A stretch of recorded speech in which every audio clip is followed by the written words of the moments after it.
I get hundreds of emails, messages, offers, product promotions, etc. It's not just me, everybody does. I think they just mass blast them out to a lot of accounts. But sometimes, you know, as I sift through all of these, I like to actually go and find the products myself because I love hearing about people's stories, and you can usually tell when somebody's passionate about what they're doing based on their story. Their product displays that passion in the form of quality, right? So, you know, I mean, I've talked at length about Kentucky Rebel Scum or their hot sauce. This is Half Pond Homestead. This is a story where these guys, I had no relation, no connection with them, just bought some of their products online. It was the most unbelievable thing in the world. Now, fortunately, the world is finding out more about their products and they're growing. They're introducing new lines, new product drops, etc. Once again, I'm not paid to talk about any of this stuff. This is just 100% authentic. Well, a gentleman by the name of Matthew reached out to me on X a month or so back, and basically it's a homestead, right? It's a farm. They're growing and raising their own chickens. They've gone through all of the startup necessary to be able to commercially sell, distribute their product. It is a 100% soy-free, organic feed, free-range chicken. Just a really cool story. The name of their farm, it's Little Way Farm and Homestead. So he had never shipped actually out of state into California, so naturally we wanted to get it frozen. He shipped some to me frozen, and I've tried a little bit of it. It's unbelievable, right? Because what you're looking for with good chicken is you're looking for that natural, that creaminess, right? And what they, and I know that's a weird word when it comes to chicken, but so much commercial chicken nowadays is just chock full of sodium phosphates and, you know, tripolyphosphate, which is basically just like sodium water that they pump into it, plus the antibiotics, plus any of the chemicals. We've really become accustomed to that watered down, quite literally, taste of commercial chicken. So when you actually taste like a real chicken that's raised properly and it's raised the right way, and you can taste the chicken in it, and it's not an overwhelmingly gamey chicken, but it's just a real natural flavor that doesn't leave a chemical feel on the roof of your mouth for the next hour, you know you've hit gold. And this is a product in which we've hit gold, or I've been fortunate enough to have gold sent to me. I'm not being paid to say this at all. I have absolutely no connection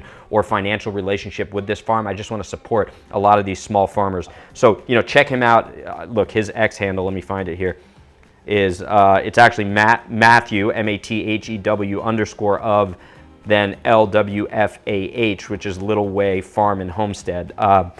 So he sent me this product, was like, check it out, tell me what you think. Once again, you know, soy-free organic finish. I eat too much soy. I mean, I don't know whether you can tell based on my man pecs, but that's the soy running through me that I used to eat back when I was a hippie protesting capitalism, you know, everywhere. Most of that's not true.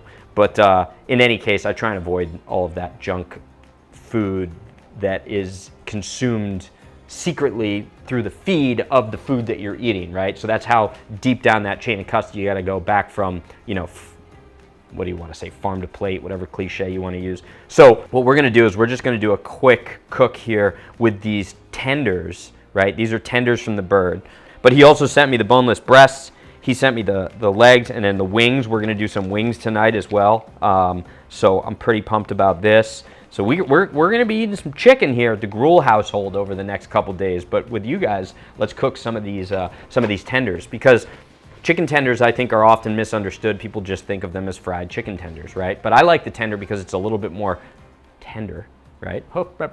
Right in the name, more flavorful. I don't love the chicken breast. I think that's the most boring part of the bird, although I'll obviously eat it just to get my protein.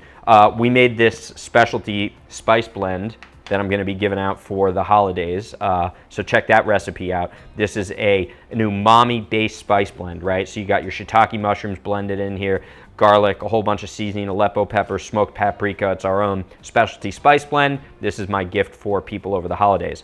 What I'm going to do is I'm just going to, and this has salt in here, so I'm just going to do a seasoning over these chicken tenders, right? And I'm just going to kind of smother them, if you will. This is very, very, very flavorful and rich, so I'm not going to go like crazy heavy. I'm going to kind of go heavy on one side and then just pat these down. Pat them down. Give them a little spankle, do ya? Now you can do this ahead of time too and kind of let it penetrate the meat because there is salt in there. The spices aren't necessarily going to penetrate the meat, but the salt will, so it's kind of like a dry marinade, if you will.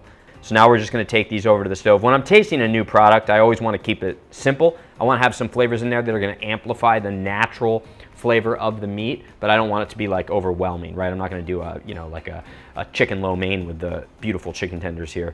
So let's take these over to the stove. All right, so I got my pan going. I already kind of heated it. I'm just giving it a little bit of ghee. Once again, I'm not gonna go beef tallow on this just because I want the chicken to shine through, so I'll do a natural fat, which is the ghee, which is just the clarified butter. I always talk about when you're heating up your fat, you want to wait until it gets those little wisps of smoke, right? You want the consistency of the fat in your pan to almost look like water, the way it shimmers when you move the pan.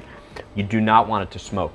Once the fat comes up to that smoking point and it starts smoking, it completely breaks down. And then that bitterness that you get in the smoking process, I don't know if you want to call it carbonization, but it's just like breaking the fat down. That translates into the flavor of the product in which you're cooking. So time and temperature is always essential here. Kind of see how that runs like water. So I'm seeing like little wisps come off, right? I can feel that heat, right? And now I'm just going to drop these chicken tenders in there.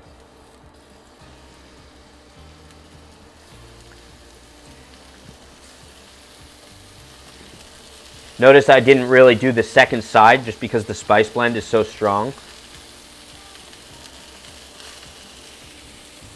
These are going to cook in seconds, right? That's one reason why I like the tenders, is because you can cook them so quickly. So it's like a real quick pickup. Just going to flip these guys over.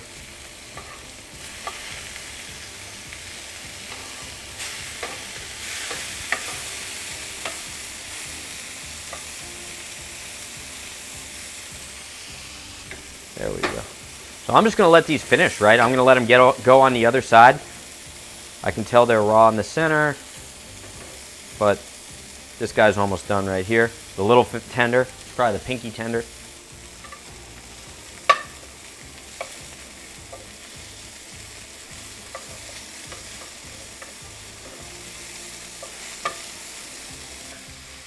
And that's about it right there. So what, 6 minutes maybe? Pull these off. Drop these guys on my cutting board. Let them keep going.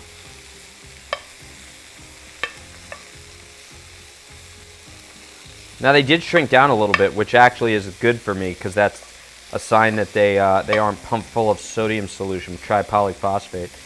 Get a little bit of caramelization on the other side. I love that.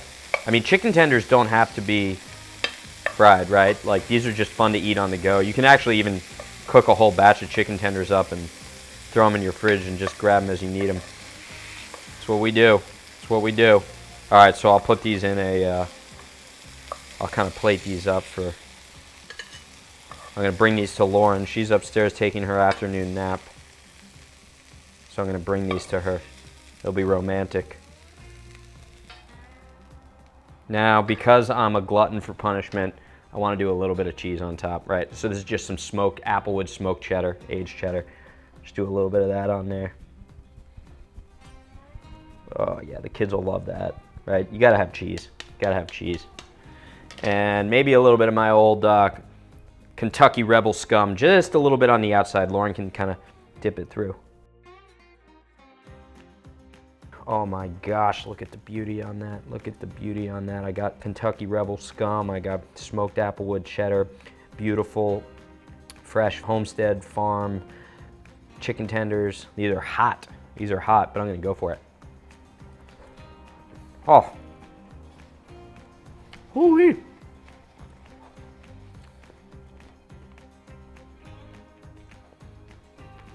The difference in flavor when you're eating fresh, granted it's been frozen, but like real chicken, it's on a whole other level. You get a little bit more chew to it. You definitely do. I like that, right? Like, I don't need my food to be baby food, right? I don't want like Gerber's chicken. I want real chicken. This is excellent. So check them out. Check out all these products. And if you got any other products, send them my way. I mean, once again, happy to use the platform to showcase really good products from small family farms, etc. I think the toughest part too when it comes to actually scaling and growing these farms is how do you do it, right? It's not like the government's there to help you. I always say we pay taxes into the government only for them to act like policemen, and they're really supposed to be acting like consultants. They're supposed to be helping us from a consultant, kind of a consultancy perspective. But if all of these independent business owners and operators reach out to each other to help each other out, That's how we grow these small businesses and avoid having some behemoth take over control of our entire food system, which we're pretty much already there, but we can change. So I'm going in for the bite.